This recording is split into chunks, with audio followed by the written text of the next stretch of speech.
Olha, as festas de fim de ano nas empresas podem ser momentos de descontração, mas também podem representar um risco para processos trabalhistas decorrentes de condutas inapropriadas. Especialistas alertam para a importância das empresas estabelecerem regras claras e também orientarem seus colaboradores sobre comportamentos aceitáveis, ainda que fora do ambiente de trabalho. Por que a gente está trazendo esse tema? Porque é muito comum Natal, Ano Novo, férias coletivas, aí chega em janeiro, o que acontece? Muitos profissionais vão lá procurar os advogados, vão buscar orientações dizendo o seguinte: olha, eu fui assediado moralmente na festa da empresa lá no final do ano. Teve assédio sexual, teve assédio disso, daquilo, e aí? Como é que se corrige isso? Por isso que a gente convidou hoje a doutora Eduarda Vieck Rodrigues Padilha, que é advogada especialista em Direito do Trabalho, presidente da Comissão de Direito do Trabalho da OAB Joinville, para a gente fazer um bate-papo sobre esse tema que é sensível e que a gente precisa entender regras e tudo mais. Doutora Eduarda, bom dia, tudo bem? Bem-vinda à Jovem Pan. Bom dia a todos que nos ouvem, muito obrigada pelo convite. Doutora, é muito comum, virou o ano agora, janeiro, os profissionais procurarem você e outros profissionais também para tratar desse tema. Qual é a realidade, hein, doutora? Sim. As festas de final de ano são momentos de descontração, né, que visam celebrar aí as conquistas do final de ano, né, do ano, enfim. Mas o que os trabalhadores e as empresas não podem esquecer é que, mesmo nesses momentos, eventos fora do local formal de trabalho, né, são momentos da extensão da relação de trabalho e do ambiente formal. Então, sim, algumas atitudes inadequadas, ofensivas, podem sim gerar consequências graves, tanto para trabalhadores quanto para as empresas, né? Agora, quais seriam essas atitudes, hein, doutora? Traduzindo mesmo, né? Porque a gente está num ambiente ali com amigos, né? com profissionais da empresa, tem a questão do álcool, é um momento descontraído, e aí? O que pode, o que não pode? Como é que os colaboradores tratam isso juntamente com a empresa, né? Geralmente os maiores, né, os principais riscos, né, são a utilização excessiva do uso de álcool, né, porque dela decorrem outras, né, como, por exemplo, agressões físicas, verbais, a questão do assédio, né, moral, sexual, e a questão da responsabilização da empresa por eventuais acidentes também, né, que podem acontecer, porque é um ambiente fora do local habitual de trabalho que acaba fugindo do controle da empresa. Daí a importância das políticas internas, né. Agora, assédio moral, e às vezes pode ser o quê? Uma frase, pode ser uma brincadeira, um xingamento de leve. O que a gente pode exemplificar, hein, doutora? Pode ser um gesto, uma brincadeira de mau gosto, né? Que às vezes, depois do álcool, né, todo mundo fica muito alegre, né? E aí acabam saindo do controle. Então, às vezes é um gesto, uma piada, assim, né, ofensiva, enfim, um meme, né, uma frase. Isso pode acontecer tanto lá no ambiente, quanto em grupos de WhatsApp também, enfim. Doutora, mulheres acabam sendo as maiores vítimas ou não necessariamente? O que a gente pode comentar sobre isso? Infelizmente sim, né? Especialmente com relação ao assédio sexual. Isso, os números de processos trabalhistas não mentem, né? Que existe sim esse número aumentado, né, com relação às mulheres, sim. Agora, a pergunta que fica é o seguinte, né? Se isso acontece, provavelmente, doutora, é porque estão faltando talvez algumas regras claras por parte dessa organização. Como é que a organização trabalha isso? Eu imagino o seguinte, né? Segunda-feira que vem é dia 23, logo é o Natal. Algumas empresas já fizeram as festas de fim de ano, outras ainda têm ao longo dessa semana, né? Eu sei que ao longo dessa semana temos 2 festas ainda programadas, enfim. Não é hora de falar agora sobre isso, né? Isso é um trabalho que deveria ter sido feito ao longo do ano? Isso mesmo. Lá no escritório, geralmente, quando a gente sugere a criação de políticas internas, códigos de conduta, alguns empregadores torcem o nariz porque acham que lá vem advogado com mais papel, mais burocracia. Mas, na verdade, essas políticas, elas são muito importantes, porque ali a gente consegue, né, colocar todos os limites das condutas, tanto da empresa quanto dos empregados.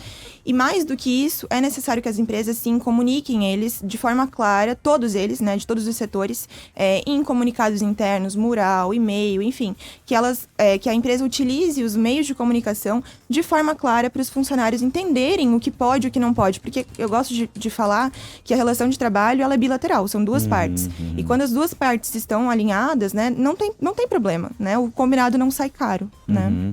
Agora, doutora, para definir essas regras e tudo mais, E aí, se cria um conselho para isso? É uma decisão que é só da diretoria ou em algum momento tem que ouvir os colaboradores também? Como é que se constrói essas regras, hein? Depende muito da área da empresa, né? E geralmente sempre com apoio jurídico, né? Do corpo jurídico da empresa, mas sim, há situações em que é necessário ouvir a necessidade dos setores específicos dos trabalhadores, sim.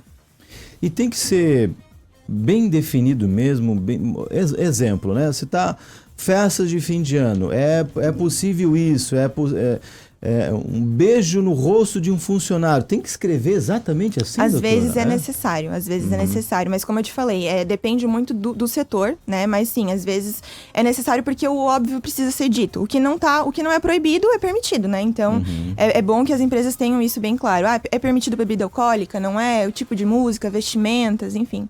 Tudo, é um mar azul de possibilidades que a gente consegue colocar dentro das políticas internas, né? Perfeito. Agora, doutora, para quem nos ouve neste momento e pensa o seguinte, olha, tem a festa minha ainda no final de ano, vou confraternizar lá com a galera e tudo mais, e aí a empresa eventualmente não tenha, né, essas regras claras, definidas, escritas, divulgadas e tudo mais. Para o colaborador, qual é a máxima que fica em relação aos cuidados que a gente precisa ter em um ambiente de confraternização de final do ano? Já que não há essa clareza, claro que é como você comentou, o que não é proibido é permitido, enfim, mas o que resta ao colaborador, então, nesse caso? Como é que ele se atenta a isso, hein? É agir dentro da razoabilidade, né? Certo. Eu acho que a mensagem que a gente pode deixar aqui, tanto para as empresas quanto para os trabalhadores, é que dentro das responsabilidades, sabendo o que pode e o que não pode, dentro do razoável, todo mundo consegue se divertir normalmente, não havendo excessos, né, no uso do álcool, das brincadeiras ali com os colegas de trabalho, enfim. Eu acho que tudo dentro do razoável não haverá problemas, né?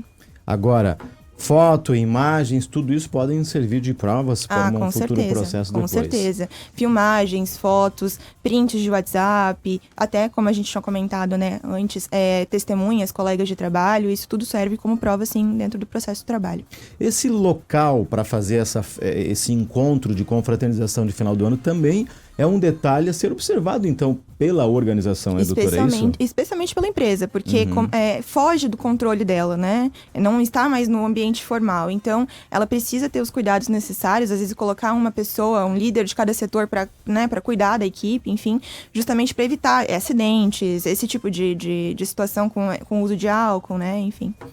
Doutora, para a gente finalizar, se o colaborador participou de alguma festa e aí no dia seguinte ele possa imaginar o seguinte, olha, não gostei do que aconteceu lá, fulano ou ciclano agiu de uma forma assim, assado. O que se faz nesse caso? O colaborador procura a direção da empresa, a sua liderança direta, e analisa o melhor caminho? Qual é a orientação, hein? Sempre é procurar o seu líder direto, né? Apresentar os fatos ali. Se for uma empresa séria, ela vai ter ali um canal de denúncias, vai averiguar o que aconteceu, quem eram os responsáveis, se realmente aconteceu. E, em últimos casos, né, procurar os seus direitos, né? Junto com o advogado, enfim. Agora, nada de ir já para as redes sociais querendo relatar coisa, né? Isso aí é um problema, porque pode, né, ser um tiro no pé, às vezes, Sim. né? Você pode ainda ser condenado a pagar uma indenização aí para a empresa desnecessário, né? E é comum esse tipo de comportamento? É mesmo? É comum, infelizmente. Tem uma situação e a pessoa vai para a rede social relatando algo que aconteceu na empresa em que ela trabalha. Exatamente. Aí às vezes usam palavras de baixo calão, né? O que acaba ferindo a imagem da empresa, né? Acaba complicando ainda mais a situação para esse colaborador, né? Doutora Eduarda Vieck Rodrigues Padilha, advogada especialista em Direito do Trabalho. Doutora, obrigado pelo bate-papo. Vamos esperar aí para que não tenhamos, né, muitos casos nessa época do ano. Afinal, final de ano é para confraternizar, é para olhar para 2025, né? É para relaxar, é verdade, mas com menos situações que possam comprometer, né, o trabalho das empresas, certamente. Exatamente. Obrigado, doutora. Um grande Natal para você, toda a sua equipe e um feliz 2025. Obrigada, igualmente. Obrigado. Boa semana.